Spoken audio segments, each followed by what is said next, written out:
మనం ఎవరికైనా బంధాల పరంగా రుణపడి ఉండాలే గాని ఆర్థికంగా రుణపడి ఉండకూడదు. అప్పుడే ఆ బంధం బలంగా ఉంటుంది.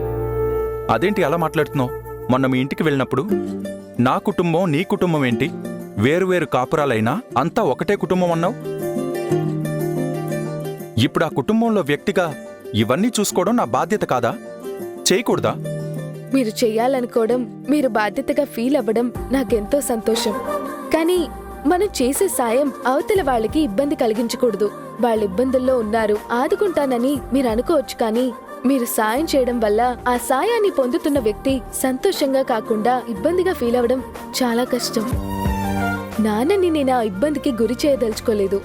అదే నేను ఆయనకి అండగా నిలబడి ఇవన్నీ క్లియర్ చేస్తే నా కూతురు ప్రయోజకురాలయ్యిందని, నా కష్టంలో నాకు తోడుందని ఆయన సంతోషిస్తారు. ఇక్కడ సమస్య డబ్బు కాదు, చూసే విధానం. దయచేసి తప్పుగా అనుకోకండి, ప్లీజ్ అర్థం చేసుకోండి.